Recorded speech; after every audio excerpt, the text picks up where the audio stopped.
Quem é que é o Luís Sarmento? Luís Sarmento é um indivíduo que, reformado já, apesar da idade, aproveitando essa circunstância para poder esgotar o seu tempo, ou aproveitar o seu tempo a escrever, a ouvir música, a fazer tudo aquilo que não podia antes enquanto trabalhava. Houve sempre um gosto que já vem desde os nossos pais. Meu pai sempre muito ligado à escrita, ligado à leitura e, portanto, entre jornais, livros, etc., sempre foi uma pessoa que nos soube transmitir as ideias e os gostos por este tipo de atividades. Atividades que eu abraço com muito carinho e com muito gosto. Não era meu timbre, longe disso, pensar poder vir a escrever um livro, longe disso. Filo, um bocadinho com o meu irmão, já numa homenagem póstuma após o falecimento dele e da minha mãe, há um ano atrás. Esta questão deste romance histórico cativa-me. Certo. Não falo. Ok. Para já, qual é que é a ligação que tem com Mafra? E porquê Mafra e porquê o sítio aqui do... Por Mafra é o Zé. É o meu irmão Zé que tem, até já me convidou até para vir, sabendo que eu já escrevi umas coisas, vir aqui, passar ali para a biblioteca, poder aproveitar, sei lá, este espaço que é lindíssimo, com vista para o mar, para poder, de alguma maneira, inspirar-me para aquilo que pudesse vir a escrever. Mafra só por isso. Para além do convite, brilhante convite que me fez, para poder, no próximo livro que eu pudesse vir a escrever, isto já lá vem de há um ano atrás, poder aproveitar o espaço que ele aqui pode proporcionar em Mafra para poder fazer o lançamento do livro. José já é uma pessoa que eu conheço e tenho alguma vontade para lhe fazer a pergunta que eu vou fazer agora. Zé, tu não tens jeito mesmo para isto? Ou isto é só fogo de Tem uma história muito interessante. Eu acho que eu descobri que ele era potencialmente um escritor antes de ele mesmo perceber que era escritor. Temos aquele episódio que me falavas já às dias. 11 meses. 11 meses. Quase. E tivemos um percurso muita gente junto, porque somos 8 irmãos, mas somos os únicos 2 rapazes. Com 11 meses de diferença, talvez tu com o teu irmão também possas perceber isso, a competição entre nós existiu desde sempre, desde que a gente se conhece. A vários níveis. Já agora fala onde é que eres melhor do que o teu irmão? Em quase tudo. Mas se lhe perguntar ele vai dizer a mesma coisa, óbvio.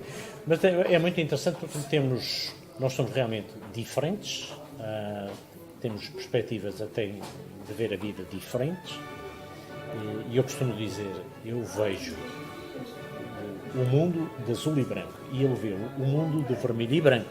Isto tem algumas conotações. Mas talvez a coisa mais interessante, e isto pautou sempre na nossa vida, porque fomos sempre a competir ao longo da vida, num espaço comum que se encontra no branco. E aquilo que a gente aprofundou ao longo da vida foi, existe um espaço muito maior de branco do que de vermelho ou azul.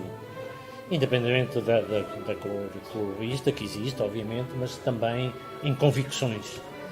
E é muito engraçado porque se ele era muito bom a escrever, eu se calhar sou melhor a falar. E temos episódios interessantíssimos na nossa vida que provam isso. Se ele gosta muito de história, eu gosto muito mais de ficção e novas tecnologias. E acaba por haver esta diferença permanente, mas que depois há uma complicidade e uma complementaridade muito interessante. Então, quando é que eu descubro isso? Em alguns episódios, nós tínhamos figuras interessantes no mundo aveirense na altura e pessoas ligadas à família, e o Tó sendo o menino da mamãe e eu sendo o menino dos avós, porque para nós ele é o Tó, não é o Luís, é o Tó.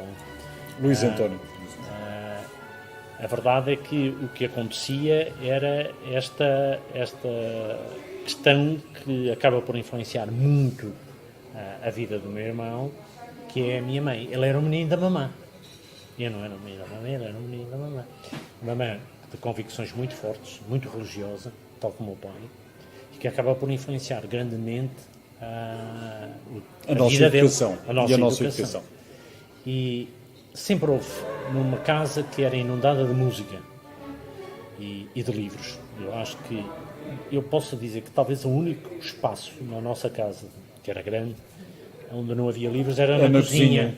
Está a ver? Não combinámos, não era na cozinha, porque até as a casa casas de banho. é verdade. Nós sabemos isso. E isto influenciou muito. Todos nós temos uma vasta livraria. Biblioteca, vamos dizer assim. Porque agora já tenho contornos de biblioteca. Com livros completamente distintos, não é? E eu gosto muito, virado para a estratégia, para a gestão, é um facto. para a história e para a literatura. Diferente. Mas muito complementar. Luís, toca para os amigos, toca para a família, vais ficar a Luís, profissionalmente, Luís sempre. Primeiro nome, Luís. Luís, como é que onde é que viste este gosto pela escrita, sendo que este já não é o teu primeiro livro, certo? É o segundo. É o segundo livro. O primeiro romance histórico. Qual foi a ideia? Como é que surgiu essa vontade de escrever? E ainda por cima, já vamos entrar na história, mas ainda por cima um livro, plano mim, que requer muito trabalho de pesquisa. Um bocadinho de investigação, sim, é um facto. De onde é que vem esse amor? Quer pela história, quer pela escrita? Um bocadinho como o meu irmão dizia. Efetivamente, as ideias que pautaram, ou digamos a educação que tivemos e que nos pautou a vida de alguma maneira, levou a que este desfecho pudesse traduzir-se no gosto dos livros e no gosto de escrever. Concretamente, a disponibilidade para poder usufruir de algum tempo, com alguma paciência, com alguma, eu não diria alguma motivação, não vou dizer que foi um excelente gosto. Tive um gosto tremendo em escrever isto. Surgiu porque efetivamente havia tempo para isso. A partir do momento em que consegui a minha reforma, uma reforma antecipada, não vi melhor forma de ocupar o meu tempo do que acompanhar com música, porque eu tenho que ter sempre música por trás, e de preferência clássica, indo um bocadinho aquilo à tradição, à educação que tivemos, porque o meu pai praticamente não havia outra música que não fosse clássica. E, portanto, ganhei esse gosto, fiquei com todos os LPs que ele tem, como tu sabes. Já os ouvi praticamente todos, não é que gosto de tudo, aí também sou crítico e sou seletivo, mas acompanhando com música fui conseguindo escrever. Um gosto que vinha porque sempre sou uma pessoa um bocadinho crítica, ou seja, eu não consigo esteja em que circunstância for, em casa, ou ouvir um telejornal, ou ouvir uma notícia qualquer, seja do que for, dar a minha opinião. E uma coisa que eu procuro trazer para aqui é um bocadinho isso, que nós não deixemos de ser o que somos. Façamos a nossa vida no sentido de não nos alienarmos para aqueles caminhos para onde nos querem levar, mas que nós saibamos para onde queremos ir. E, portanto, o gosto que eu pude criar, que eu, digamos, de alguma maneira, desconhecida talvez até ao longo da vida, porque não tinha tempo, mas que alimentava, permitiu-me depois, a partir do momento em que tive um bocadinho de tempo, alguma disponibilidade, não digo sacrifício nunca, porque fiz sempre com gosto e com muito prazer. Consegui efetivamente ir buscar uma história, ir procurar uma história, mas sem nunca deixar de ter aquele espírito crítico acerca das situações, por mais simples que elas fossem. Podem imaginar o que era isto em nossa casa, numa mesa grande, com um pai crítico, uma mãe crítica, a irmã mais velha, que também é professora de História, e com... Uma família quase que um movimento político. E tinha... E também algum. E com conotações políticas, como é óbvio, sobretudo... Nós passámos pelo 25 de Abril, nós os dois. Nós passámos por alguns dos movimentos anteriores ao 25 de Abril, em que o nosso pai, por exemplo, era espiado pelo PIB. Temos alguns momentos muito marcantes que aparecem no primeiro livro, em que a família estava em sobressalto. Portanto, é uma família de muitas convicções. Já passaram um bocadinho. Olha, Luís, ainda antes de irmos aqui ao Sei que não está a residir neste momento em Portugal. Já está a Estou. residir. Foi informação. Estive em Espanha, mas estou desde há 6 anos que estou a viver em Faro. Exato. Ok. Pronto. Mas já estou em Está Portugal. no sul de Estou no sul de Portugal. Mas um amante de Espanha. Espanha. Grande amante de Espanha. Zé, tu já deste uma vista de olhos aqui pelo livro? Não, eu li o livro todo. Já leste o livro? Já. Antes que ele nos conte o que é que isto transmite do livro, faz-me uma crítica já ao livro. Eu já o fiz, já fiz, já vamos. Isso é um bocadinho, isso é um desafio Fiz assim. 3 críticas ao Então, livro. partilha lá connosco as críticas. A primeira é. Isto é novidade, porque eu não sei ainda. Não Já é falámos. um livro mas não. comercial. Não é um livro comercial. Não é um livro Porquê que disse comercial. isso? Porque a densidade de informação histórica que tem E filosófica, e religiosa. e religiosa que tem, mas factual, Factual, com obviamente. os factos História. conhecidos à data, que são conhecidos à data, torna o livro muito denso. Tem muita informação da natureza histórica, o que, para quem vai ler um simples romance, sente-se atraiçoado, porque o romance acaba por ser a parte menos interessante do livro. A não ser no ponto em que ela nos traz para os dias de hoje muitas das problemáticas que ele descreve no século V. E aquilo que é mais aliciante no livro, e por isso terá um debate amanhã, ou a tertúlia, em que as pessoas foram de alguma forma selecionadas para poder participar, a maior parte dos grandes temas da atualidade estão refletidos no século V. E ele assim se questiona, mas espera lá. Isto acontecia no século V, no tempo dos bárbaros. E bárbaros naquela altura eram estrangeiros que invadiam, que lutavam, que guerreavam, que... Isso foi um... Mas sem. Isso foi a tua primeira crítica. Disseste que era 3. Ou a segunda? A segunda é essa mesmo. E não é necessariamente negativa. É que apesar de estarmos no século V, quando nós lemos o livro, parece que estamos a falar do século XX. A terceira, deixa eu ver se eu falei... a terceira tem a ver com uma coisa que é muito familiar. É que eu estou a ler o livro escrito pelo meu irmão e em determinada altura, em bom da verdade eu disse-lhe, eu esqueci que estava a ler um livro do meu irmão. E acho que é uma excelente coisa que eu posso dizer, porque há aquela tendência, ok, é um maninho, o menino da mamãe escreveu o livro. Eu não só não lhe digo obrigado. Mas eu ia-te fazer uma maldade. Isto é, se eu não dissesse, ou se ninguém dissesse que este livro era do teu irmão, através das palavras consegues reconhecer na escrita o teu irmão aqui? Não. Não consegue? Não de todo. Ou seja, por duas razões. Se eu ler um livro do José Rodrigues dos Santos, eu sei que é do José Rodrigues dos Santos, por exemplo. Eu não sei que é um livro do meu irmão, porque este é, na verdade, o seu primeiro grande livro. E, portanto, há que reconhecer qual é o estilo, qual é... Conheço alguns elementos que não são muito familiares, por isto que ele explicou. É que nós vivemos durante muitos anos numa casa em que se falava de história e se ouvia música. E uma paixão muito grande pelos livros. E isso está aí refletido. Luís, fiz aqui uma maldade. Sim, já percebi. Devia ser ao contrário. Exatamente. Certo, compreendo. O que é que me diz agora no livro? Eu nunca vi o livro, não sei o que é que está ali. Quem for ler o livro, o que é que vai, onde é que se vai entranhar aquilo? Não é fácil. Não é fácil. No entanto, eu posso dizer um bocadinho aquilo que ele disse. Por isso é que eu dizia há bocado que não me diziam obrigado por aquela crítica que ele estava a fazer. Isto para dizer o quê? Eu li o livro, obviamente, já depois até li-o sobretudo depois, a partir do momento em que estava já publicado. Os nossos filhos são sempre os filhos mais bonitos do mundo. Exatamente, é verdade. Isto é um filho. E eu cheguei à mesma conclusão que ele abordou. Eu estava a ler o livro e parece que estava com interesse para o ler como se não fosse meu. Como se aquelas histórias que aí estão reportadas não tivessem sido trazidas à escrita por mim. Isto para dizer o quê? Que acho o livro interessante, vou deixar à parte. Tem alguns aspectos que nós poderemos pegar, isto para ir de encontro não sob um aspecto comercial, mas ir de encontro a quem o for ler.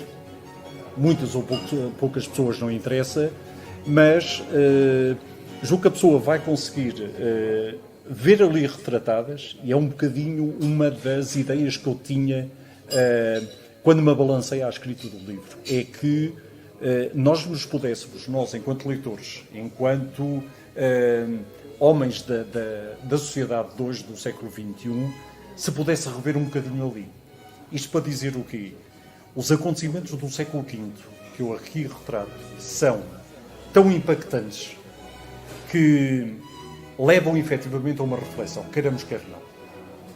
Ai daqueles que hoje não são capazes de, perante uma circunstância até dos nossos dias, ter um sentido crítico sobre os acontecimentos que vamos tendo.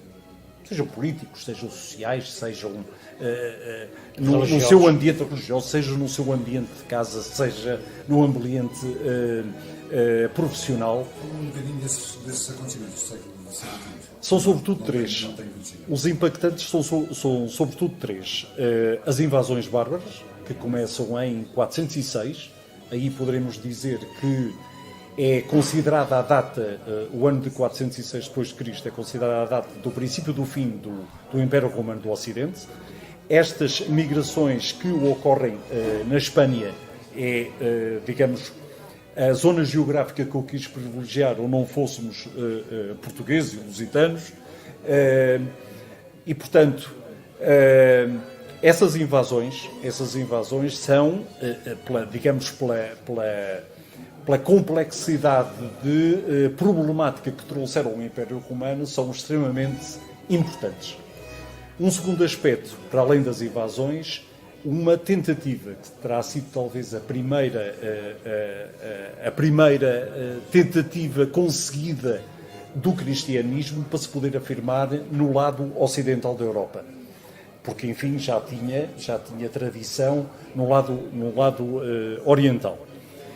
Mas conseguiu, efetivamente, no século V, conseguiu, sobretudo à custa de dois intervenientes, que são intervenientes históricos, que eu abordo aqui, que são dos principais protagonistas que tenho, que é o Orósios de Braga, que veio a ser bispo, e era um proeminente cultural da Galícia, porque Braga pertencia e era a capital da Galícia.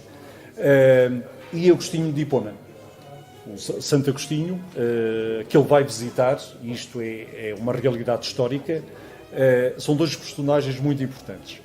Mas estes dois indivíduos, enquanto religiosos, eclesiásticos, tiveram um papel muito importante no vincar do cristianismo no lado ocidental da Europa e no próprio Império Romano, que veio inclusive a adotar o cristianismo, não necessariamente o catolicismo, o cristianismo como religião do Império. O outro terceiro aspecto que é importante também, portanto, para além da afirmação do cristianismo, para além das invasões, poderemos aqui falar da terceira questão. E a terceira questão é particularmente importante e mexe um bocadinho connosco, que tem a ver com o facto de nós, enquanto história, podermos observar a história naquele tempo, face às decisões que houve pelas várias seitas cristãs, face aos problemas que criou ao Império Romano para poder lidar com invasores que não sabia se tinham religião ou o que é que vinham. Eles vieram efetivamente, e aqui há que fazer uma destrinça, eles vieram efetivamente para conquistar um reino fora dos seus lugares de origem. Não foi uma diáspora, mas foi uma tentativa de irem à procura, sobretudo por uma questão, e aqui debate-se a questão, que são muitas, que são quais foram as causas da queda do Império Romano do Ocidente. São muitas, são dezenas. Podemos ir buscar uma quantidade enorme de causas, mas aquela que efetivamente está ali presente é o surgimento de povos bárbaros, não necessariamente com o sentido pejorativo que nós atribuímos hoje ao bárbaro, porque eles até eram cultos, apesar de falarem em línguas que nem eles próprios se entendiam, mas os problemas que eles vieram trazer ao Império. E, portanto, eles começaram de cima e foram obrigados, porque ultrapassaram as fronteiras do Império, as chamadas limes, que era a fronteira norte, que também havia a sul na Mauritânia, portanto, abaixo da Numídia, eles conseguiram, ou melhor, foram obrigados, uns empurrando-se aos outros, foram obrigados a deixar as suas terras. Mas também por uma questão fundamental que eram terras que estavam já tão saturadas de cultivo que já não havia para comer. Então, a solução não passaria única e exclusivamente por se andarem a guerrear e a matar uns aos outros. Eles teriam que ir à procura de outras zonas. É esta confluência de acontecimentos históricos que leva a que, efetivamente, esta debandada de gente se tivesse concretizado e viesse a abalar por completo um regime que já não era a República Romana, mas que era um regime de imperador muito feudal quase, e acabou por levar ao feudalismo, mas que dilapidou completamente todas as bases do Império Romano do Ocidente. Bases essas que estavam, muitas delas, e sobretudo o seu povo, as pessoas mais humildes, estavam vincadas sobretudo no paganismo.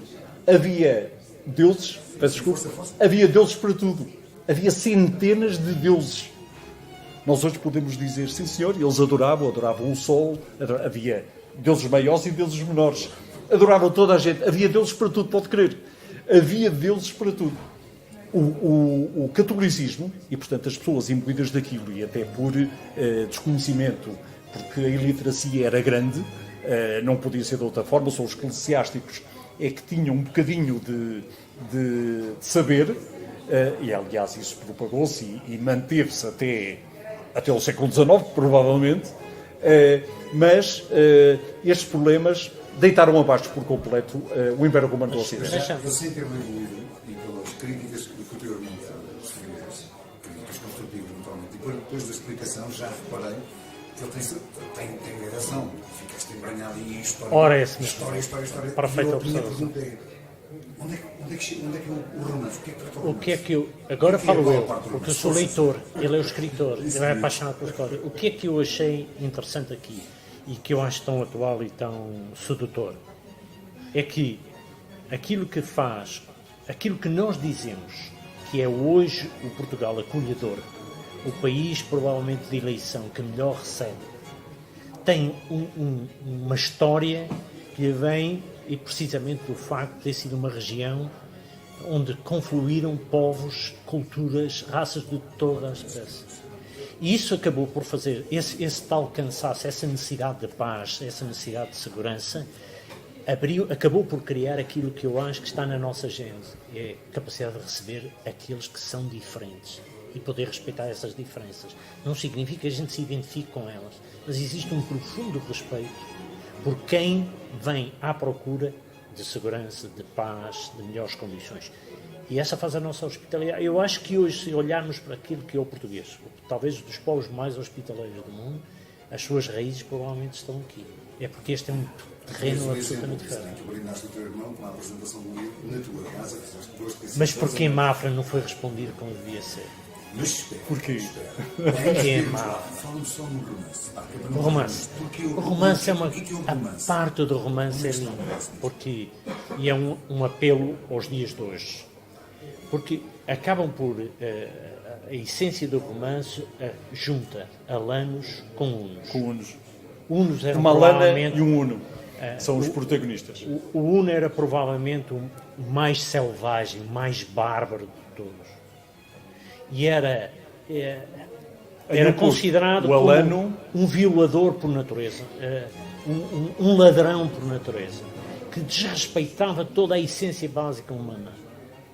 E o romance acaba por juntar, por necessidade e por paixão, por amor, uma alana neste caso, e um uno. E é absolutamente fantástico as motivações que levam o uno a abdicar de tudo. São basicamente o que, quando nós assistimos hoje aos fenómenos migratórios que vêm dos países islâmicos para a Europa, a religião ficou para trás. As pessoas estão cansadas, querem paz, querem amor, querem tranquilidade, querem construir a sua vida. E isto acontecia em pleno século V, e é muito feliz nisso, porque as reflexões que eles têm, eu não vou antecipar o final, porque acho que o final é uma das coisas que mais sedutoras deste livro. Se o princípio é difícil, porque é muito denso, o final é, eu diria, acaba por ser brilhante, porque eu leio muitos livros, muitos romances, e não lembro de ter lido nenhum livro que termine desta maneira. Foi uma das críticas que eu fiz. É diferente. Não, já lhe perguntei a seguir se ele já está a escrever outro. Mas eu gostava de responder à pergunta, porque é Mafra. Porquê Mafra? Que mal, podes... Eles dizem, Mafra é um encontro também com história. Mafra não abraçou esta tua ideia? O que é aqui de Mafra? Mafra há uma coisa que nos deixa absolutamente siderados, eu diria. Nós visitámos o palácio juntos. E qual foi o espaço onde a gente se encontrou e que mais nos deu vontade de ser bárbaro e invadir aquele espaço? Não quer dizer nada. É claro que é a biblioteca. Aquela biblioteca é um sonho, é uma coisa difícil de explicar. E não nos deixam passar daquela... É a continuação daquilo que foi um bocadinho a nossa vida, o nosso passado. Nossa essência é aquela. E que nos traz uma admiração, admiração como inatingível. Exatamente. Qualquer coisa que... Isto é tão maravilhoso. É tão... Exatamente. Mas os livros estão disponíveis para se poderem consultar mediante um pedido de autorização. Sim, julgo que sim, exatamente. Julgo que sim. Não qualquer pessoa, mas para estudiosos, para... Só andar nos corredores e poder saber. Isso já seria só aquele cheiro que lá está. Não, é uma coisa absolutamente fabulosa. É um património. Inapagável. Se para mim a livraria Lelo, que eu me habituei a entrar, porque eu estudei no Porto, vivi no Porto, para mim eram... E os alfarrevistas, as pessoas não sabem a quantidade de livros comprados em alfarrevista. Aquele contacto é um reencontro com a nossa história, com a nossa meninice, com o nosso pai. Eu não conhecia essa tua faceta, tu tens muitas boas facetas, não conhecia esta. Tu és completamente doido também por livros e por leituras. Basta ir à minha casa, se fosse a minha casa. Como é que este livro vai ser recebido aqui em tua casa para a apresentação? O que é que tu preparaste? Preparei um. Eu vou dizer uma coisa chocante. Vou só fazer um parênteses antes de tu falares.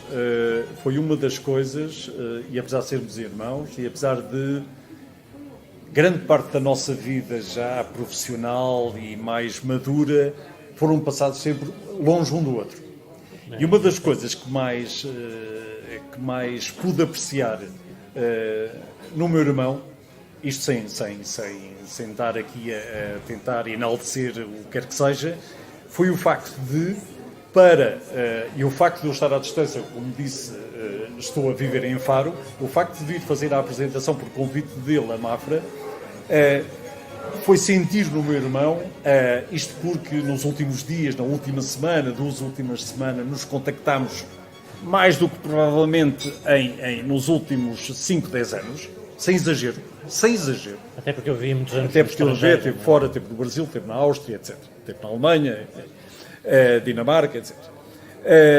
Isto para dizer que, pelo contacto que podemos ter muito próximo nestes últimos dias, a paixão que eu consegui perceber no Zé, no sentido de organizar, planear, enfim, toda a logística necessária a este evento, deixou-me muito contente. Qual é que é a surpresa que vais ter aqui?